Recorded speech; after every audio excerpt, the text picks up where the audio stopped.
Dios le bendiga, estamos una vez más en este canal, que bueno, por favor le pido se suscriba, lo comparta, porque son clases basadas única y exclusivamente en la palabra de Dios, que todos los seres humanos debemos de conocer, porque ahí Dios dejó este legado, esta herencia tan importante para usted y para mí. Hombres y mujeres, todos tenemos derecho a saber cuáles son las promesas, las bendiciones que Dios nos ha dejado, repito, a través de su palabra, que son las Sagradas Escrituras. Vamos a continuar con nuestra serie Etapas del Camino. Hoy vamos con la segunda clase que se ha denominado La herida. Y estamos hablando de un rey muy importante, el rey David, que hasta hoy en día seguimos recordando, ¿verdad?, su vida, su historia tan apasionante, que fue un hombre que, semejante a usted y a mí, tuvo pecados, tuvo errores y horrores, también podemos decirlo. Sin embargo, su corazón era semejante al de Dios. Y dirá usted, ¿cómo es esto? Si David fue un hombre tan tremendo que hasta fue asesino, ¿cómo es posible que Dios haya dicho y haya dejado plasmado en su palabra que David tenía un corazón semejante al de él? Es muy fácil poder decirlo, porque David sabía, ¿verdad? Sabía quién era Dios primeramente, y él sabía que Dios se merece todo honor, toda alabanza, toda adoración, y él era un adorador, primeramente. Y él cuando cometía pecados, él se arrepentía de una manera así intensa. El arrepentimiento debe de ser un cambio, y él se arrepentía y desde luego que no volvía a hacer el mismo pecado, no lo volvía a cometer. Hablamos del caso de Betsabé, concretamente una mujer casada con la cual tuvo relaciones íntimas, mandó a la batalla donde estaba más intensa al esposo para poder quitar cualquier cosa que le indicara que él había cometido un pecado. Sin embargo, a Dios no se le va nada y le manda al profeta para exhortarlo, para decirle, ¿verdad?, que él había pecado, había cometido primeramente adulterio y después, pues, asesinato, ¿verdad? De manera intelectual. Él no mató al esposo, pero mandó a que lo colocaran allí en donde estaba más recia la batalla, porque eran tiempos de guerra. Pero bueno, eso es tan solo una pequeñísima parte de lo que el rey David vivió. Y vamos a continuar con esta serie. Ahora vamos a hablar de las heridas. Y bueno, las etapas de la vida, como yo lo comentaba en la clase número 1, en la anterior clase, bueno, son como las estaciones del año, son cambiantes y son cíclicas. Yo le decía que la primavera es cuando vemos todo floreciendo, las flores del campo, todo colorido, todo hermoso, así es la juventud, la adolescencia, ya el verano, ya es cuando vamos empezando un proceso de maduración, somos adultos jóvenes. Ya cuando estamos en el otoño nos estamos preparando para una etapa también buena, ¿verdad?, de nuestra vida, las personas que ya empezamos a pintar canas y bueno, posteriormente la estación del invierno, donde ya nuestra vida ya es más tranquila, hemos vivido ya hemos recorrido este camino de la vida y bueno, pues ya algún día sabemos que estaremos en el cielo con el Señor, ¿verdad? No es que nos preparemos para la muerte, no, de ninguna manera, porque si vemos grandes hombres de Dios, empezaron su vida ministerial, por decir, ya gente ya longeva, o sea, ya grande, como Abraham, ¿verdad? Como Moisés, que a los 80 años fue un líder que fue un instrumento poderoso en las manos del Señor para sacar al pueblo de Israel de la servidumbre de Egipto. Pero bueno, vamos a continuar con esto de esta clase, la herida. Y vamos a leer la palabra de Dios, vamos a establecer nuestra base, vamos a ir a Romanos, una epístola escrita por Pablo a los romanos. Vamos al capítulo 8, vamos a leer del versículo 15 y 16. ¿Le parece bien? Vamos a leerlo y luego vamos a continuar exponiendo lo que es nuestra clase en base a las sagradas escrituras. 8, Romanos 8, aquí lo estoy buscando.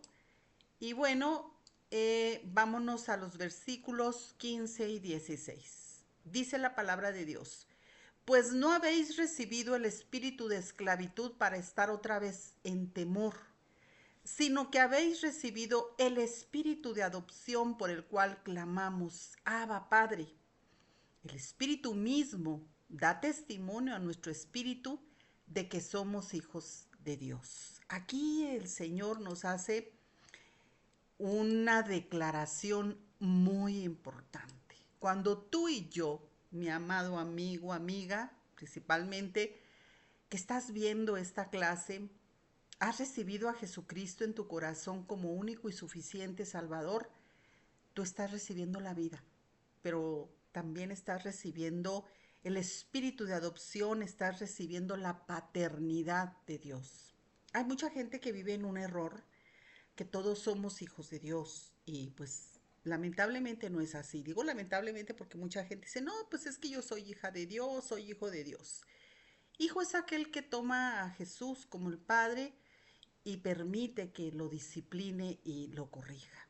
¿Sí? Entonces no todos son hijos, son creación de Dios. Cuando tú recibes a Jesús, tengo que ser muy repetitiva en esto, como único y suficiente Salvador, es cuando tú recibes el espíritu de adopción por el cual puedes decir, Abba Padre, que es una expresión que los niños judíos han hecho a sus padres como papito o papi, si me explico, una expresión de amor, de cariño. Entonces, el amor de Dios, el amor de Dios es tan grande que cuando nosotros lo recibimos nos cobija como hijos y somos sus hijos y por lo tanto cualquier hijo tiene derecho con sus padres. También tenemos obligaciones, ¿verdad? Vamos a platicar más sobre esto y tenemos que sentar nuestras bases de esto, la herida. Hay dos espíritus perspectivas hacia Dios que influyen y moldean nuestras vidas. Uno es el espíritu de esclavitud y otro es el espíritu de adopción. Dice usted, ¿cómo es esto? Bueno, cuando estamos usted y yo en el mundo con total desconocimiento de la palabra de Dios, nosotros estamos siendo esclavos del pecado, esclavos de la manera de vivir de este mundo. Se nos hace todo muy suave, muy fácil y nos convertimos en esclavos del pecado.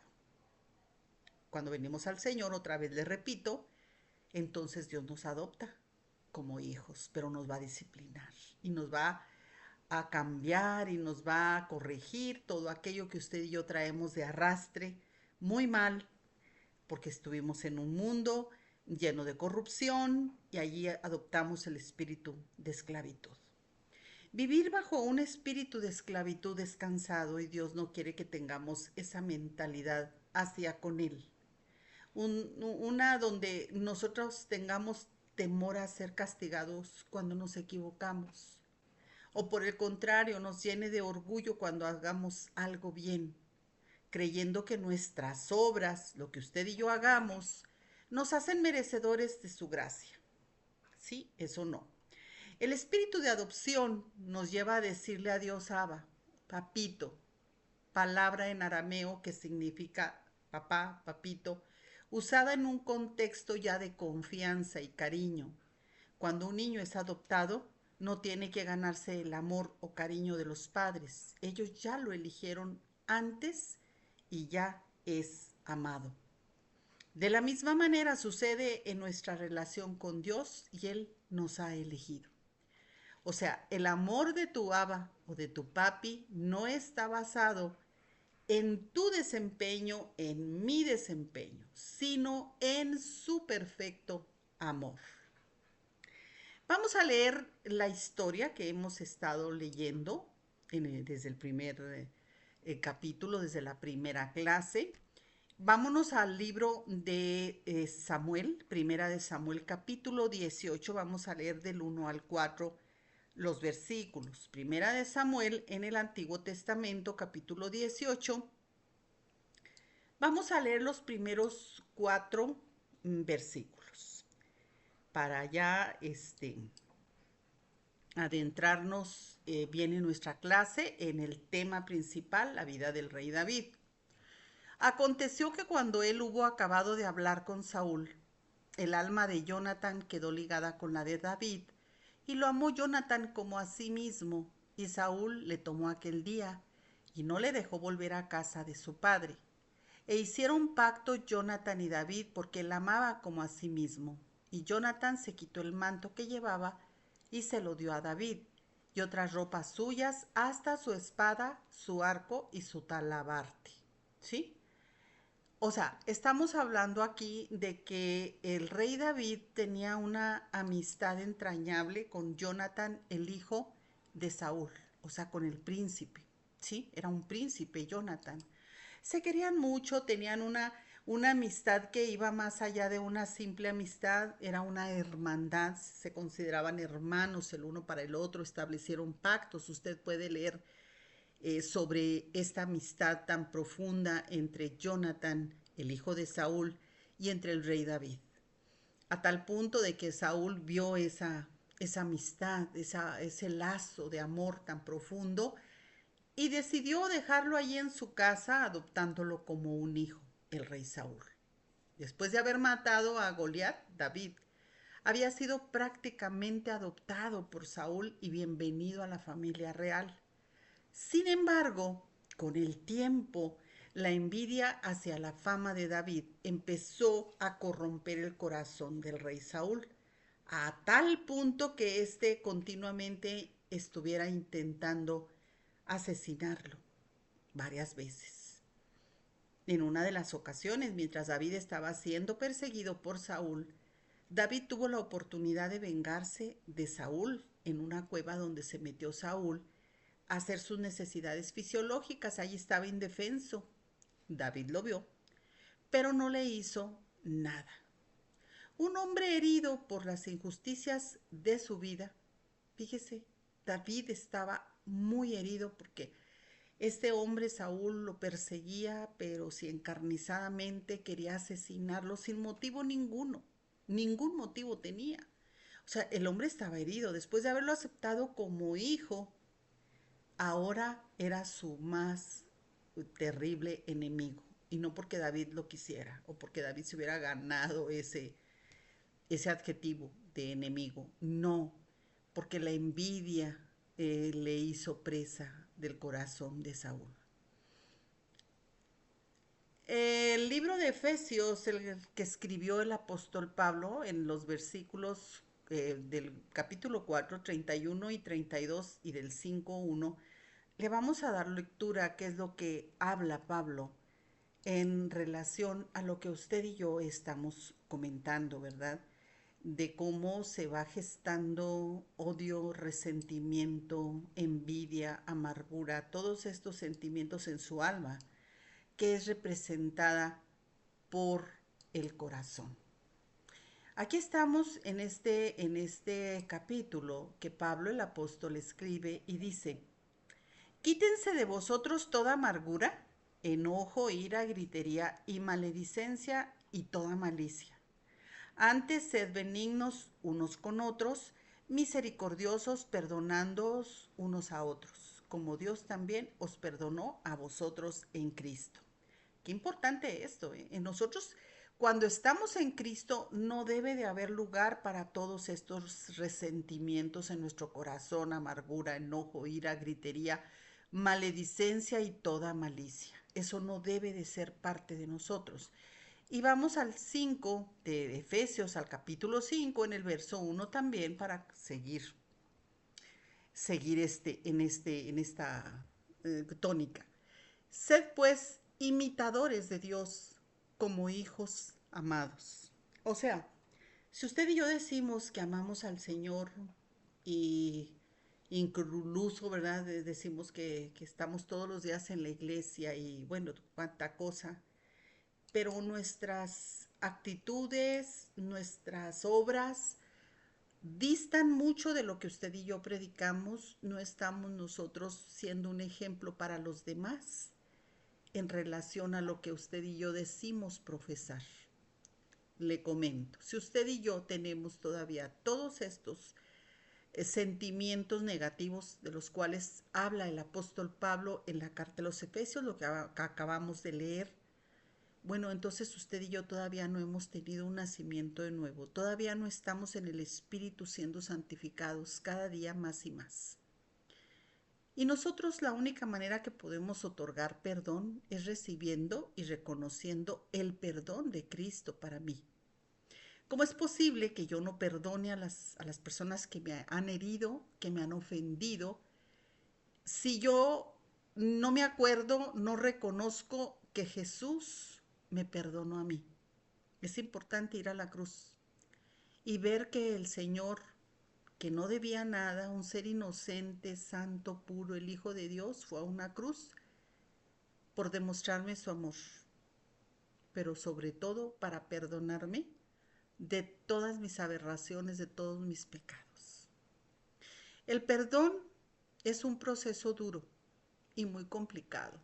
Yo no le voy a decir a usted que es muy sencillo, porque el perdón es una decisión.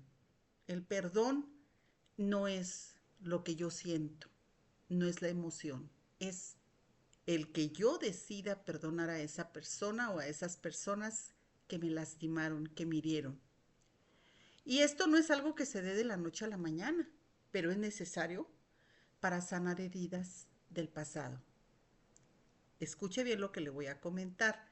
No significa ignorar las ofensas o volverlas a permitir, sino entregarlas a Dios, pues Él nos ha perdonado a nosotros. Ahorita vamos a hablar de cómo hay algunas recomendaciones para el perdón. Pero antes tenemos que reconocer que Dios nos dio ese perdón, repito, porque Jesús, el Rey de Gloria, nos demostró su amor tan grande ahí en la cruz. Y todas las heridas que usted y yo tengamos, que hayamos recibido en el pasado, Dios las sanará. Hay una parábola del buen samaritano que está en el Nuevo Testamento y que Cristo la platica, Cristo la narra. Y él habla de cómo un hombre estaba todo golpeado al lado del camino y todos pasaban de largo y nadie se inclinaba para ver qué le pasaba, para ver qué tenía, ¿verdad? Sin embargo, hubo un samaritano del cual, pues, los samaritanos tenían pleito casado, como luego se dice acá en México, con los judíos, porque los samaritanos, podemos decirlo así, eran la mezcla de judíos con ciudadanos extranjeros. Entonces, los judíos decían, no, pues nosotros tenemos la sangre real judía, ¿verdad? Así casi, casi, ¿no? Entonces los samaritanos para los judíos no eran gente non grata. Por eso aquí Jesús nos pone en esta parábola del buen samaritano, cómo él vendó las heridas de aquel que fue lastimado. Aceite y vino le echó en las heridas y esto representa la unción del Espíritu de Dios y el gozo que solo nuestro Señor Jesucristo puede darnos después de haber sido usted y yo heridos de tal manera que mucha gente decide, ¿verdad? Incluso aislarse de todo, prácticamente terminar con su vida como un ser solitario, esclavo de la soledad, del abandono, porque no quiere que lo vuelvan a lastimar. Nosotros debemos de buscar con todo nuestro corazón a nuestro Dios, porque sin duda es el único que puede sanar con toda certeza nuestras heridas más profundas. A veces no hay paz en nuestra alma por las heridas que le hemos también causado a otras personas. O sea, no nada más usted recibe heridas, también nosotros las hemos causado. Y tenemos sentimientos de culpa que vienen y nos invaden el pensamiento, el alma, y nos da tristeza y también muchas veces nos deprimimos. No nada más entonces estaremos sufriendo por nuestras heridas, sino también la conciencia nos está acusando por daño que también nosotros hemos hecho. Y por supuesto que con esto no va a haber paz en el interior. El mismo Judas, podemos verlo, aquel que traicionó a Cristo, ¿qué hizo? Terminó quitándose la vida. ¿Por qué? Porque fue acusado por su conciencia por lo que él había hecho. Sin embargo, sea que usted y yo estemos heridos o hayamos herido, Dios sanará nuestra alma. David se juntó con los afligidos, endeudados y amargados en la cueva de Adulam. Ay, a mí me encanta leer esto. Me gusta mucho esta parte bueno, toda la Biblia me gusta mucho, pero estamos hablando de la historia del rey David. Y dice que David se juntó con afligidos, no que se haya juntado, sino que fueron a él todos los afligidos, endeudados y amargados, como que tenía un imán para traerlos. Él estaba en una cueva de Adulam, yo creo que ya se sentía cansado de tanto andar huyendo, con tanto problema que la persecución del rey Saúl, pues era el rey, era el jerarca principal, imagínese usted, andarlo persiguiendo por todas partes para matarlo. Entonces él llegó un momento en que creo yo estaba ya fastidiado, cansado, qué sé yo, va y se mete a la cueva de Adulam y allí como si los hubiera atraído con imán. Estas personas también lo buscaron, afligidos, endeudados y amargados. ¿Y sabe qué? David los transformó en un grupo de valientes guerreros. Jefté, con hombres ociosos en la tierra, también otro personaje de la Biblia hizo un grupo de guerreros. Mefiboset era un lisiado, al cual hasta tenían que cargarlo, pero David lo trajo al palacio.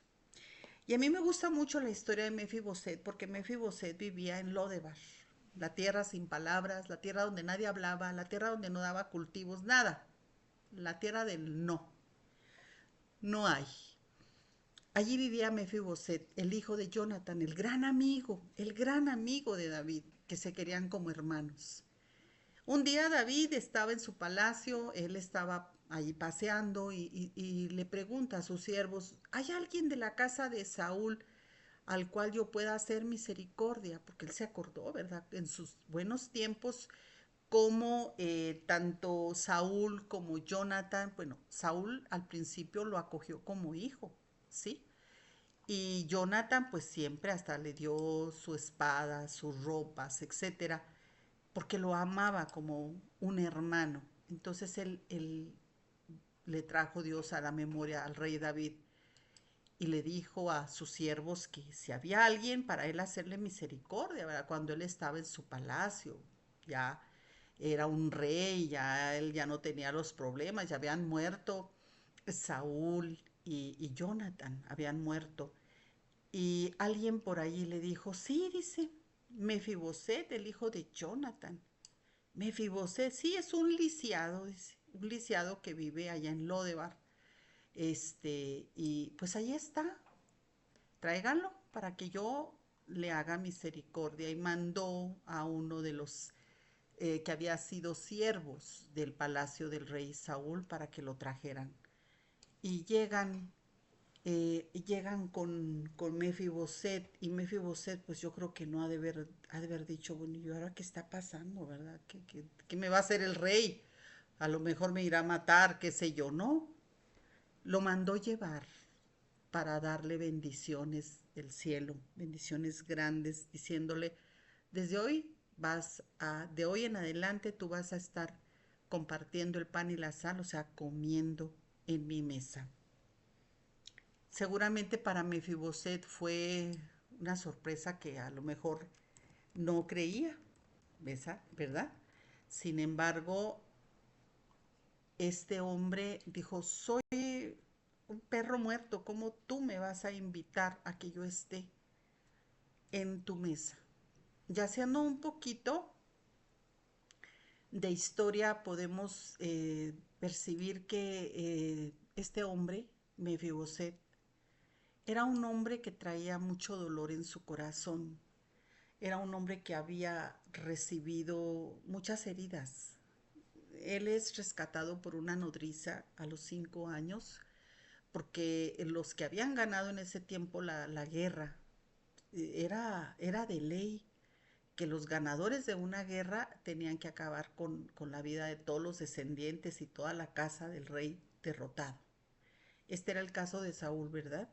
Los enemigos andaban buscando a todos para darles muerte, y una nodriza rescató a Mefiboset de la muerte, siendo un niño de 5 años, pero pues dice la palabra de Dios que la nodriza, la mujer que lo cuidaba, a la mujer que lo cuidaba se le cayó y prácticamente se le partieron las piernas y ya nunca pudo volver a caminar.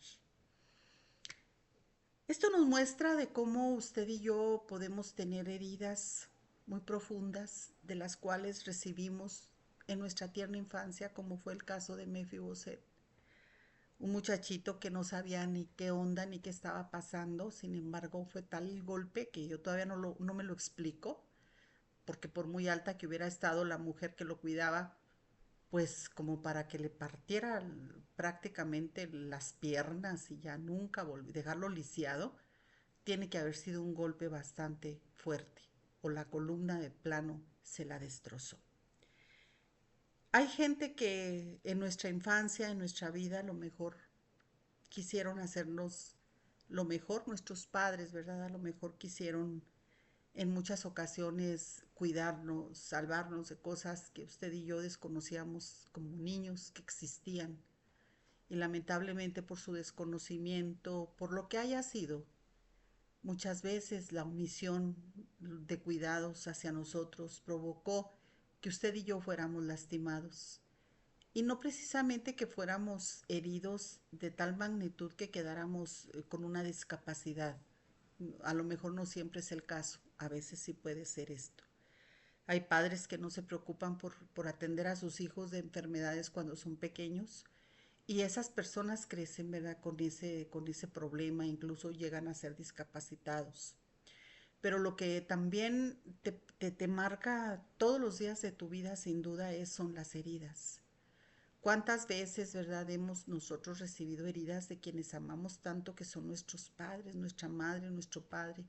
Y no estamos juzgando, ¿verdad? Porque todos, mientras no conocemos de Dios, mientras no sabemos qué Dios tiene para nosotros en su palabra, cometemos una serie de errores y horrores. Y nadie nos enseña a ser padres. Me refiero yo en este caso de que muchos padres hemos afectado a nuestros chiquitos, a nuestros hijos, o los descuidamos, no los cuidamos bien y fueron víctimas de algún depredador, de abusos sexuales, de abusos físicos, qué sé yo. Incluso yo puedo decirle, ¿verdad? Los propios padres han causado tal daño a sus hijas, a sus niños, violándolos. Todo eso deja a la gente, así como Mefiboset, te deja paralizado, te deja discapacitado, y no puedes ir haciendo nada por la vida porque quedas con heridas tan profundas que te hacen una persona imposibilitada a seguir en la vida, cumpliendo tus sueños, cumpliendo todo aquello que Dios quiere en cada ser humano, que cumplamos el propósito por el cual fuimos llamados. Sí, fuimos llamados tú y yo. Sin embargo, pues tenemos un Dios muy grande, muy maravilloso, muy poderoso, que es Jesús, que cuando Él viene a nuestra vida, Él nos trae a nosotros esa sanidad espiritual y esa sanidad física. Así que Mefiboset había recibido muchas heridas, y bueno, es tremendo, ¿verdad? Es tremendo cómo el rey David, la figura y el tipo de Jesucristo, se acuerda de que hay una persona que era hijo de su gran amigo, hermano Jonathan, y lo manda a traer. El Señor, cuando llega a tu vida y a la mía, no le importa cómo estemos. Él nos lleva a su mesa y nos da el pan. El pan es su palabra. Es lo que tú y yo tenemos a nuestra disposición. Le damos gracias al Señor Jesucristo porque se fijó en nosotros cuando éramos prácticamente desechados incluso por la sociedad, cuando estábamos amargados, cuando estábamos resentidos. Mefibosé se sentaba todos los días a la mesa del rey. Así nos sentamos tú y yo a la mesa cuando entramos en esa oración, en esa comunión con Cristo, diciéndole: Señor, gracias porque un día tuviste a bien rescatarme de mi manera de vivir. Y nos sentamos en la mesa Y el mantel yo creo que cubría la mesa del rey David, le cubría las extremidades, sus piernas imposibilitadas. Así Dios nos cubre con el manto de su gracia todas nuestras heridas, todo lo que el mundo, el pecado nos dejó en algún momento de nuestra vida. Habemos mucha gente lastimada, ¿verdad? Hay tres recomendaciones para el perdón, para que usted y yo lo otorguemos el perdón. Primero, identificar quién y qué te debe. ¿A quién deseas nunca volver a ver? ¿Quién te gustaría ver fracasar en la vida? Esta es la persona que necesitas perdonar. Identifica y ponle palabras a lo que te hizo. Cancela la deuda. Decide, ya no me deben nada. El perdón no se merece, es algo que se regala. Es una respuesta a la gracia de Cristo en nuestras vidas. Si Dios nos ha perdonado el pecado más grande, ¿por qué nosotros no habríamos de perdonar? ¿Verdad? Mientras no perdonemos, estaremos atados, viviremos lastimados y terminaremos lastimando a los demás, creando un ciclo de amargura. Porque gente lastimada, lastima. Ahora el punto número 3, mantente en la gracia de Dios. Como ese mantel que le tapaba las extremidades a Mefiboset cuando comía con David. Dios nos cubre de esas imperfecciones con el manto de su gracia. Jesús dijo, perdona 70 veces 7. No esperes perdonar a las primeras. Cada día que te acuerdes, suelta, perdona y suelta a esa persona que te hizo daño. El perdón puede incluir un proceso que requiere decidir soltar las ofensas muchas veces, continuamente, 70 veces 7. Por último, seamos sabios en el proceso de perdonar y sanar nuestras heridas. Busquemos alimentar nuestra alma de aquello que traerá sanidad y no rencor, como pasar el tiempo a solas con Dios. Otra práctica sabia es tomar distancia de la gente que nos lastima. Te perdono, pero no como la gente dice, te perdono, pero no olvido. No, no, no. Te perdono, pero yo respondo por mí. No voy a responder por ti, porque tú necesitas un cambio al igual que yo. Yo te perdono, no me debes nada, pero no puedo estar cerca de ti, ¿verdad? Y les ponía el ejemplo yo a las mujeres, les decía yo del grupo, les decía que una mujer hace muchos años, ella decía, yo perdono a mi padre porque él me violaba repetidamente, dice, ahora yo lo perdono, no me debe nada, soy una mujer casada con hijas, pero yo no puedo meterlo en mi casa como para que él vaya a hacer otra cosa semejante con ellas. Dice, yo no puedo responder por él. Por mí sí, por él no. Así que esto depende del contexto de cada persona y en ocasiones lo mejor es estirarnos a sanar una relación, pero en otras lo mejor es mantenernos lejos. Lo importante es, sea cual sea el contexto, recordar que aunque las personas fallan y nos hieren, nuestro Abba Padre nos ama, nos acepta y nos ha adoptado para heredar todas las cosas buenas que tiene preparadas para nuestros días. Le recomiendo la lectura del Salmo 27 y bueno, así como un paréntesis, perdone los ladridos de los perros, pero no podía cortar la clase porque es algo que tenemos que hacerlo de manera continua. Así que, pues bueno, Jehová es mi luz y mi salvación, ¿de quién temeré? Jehová es la fortaleza de mi vida, ¿de quién he de atemorizarme? Parte del Salmo 27, léalo y que Dios le bendiga grandemente. Y bueno, pues ahí perdone los ladridos.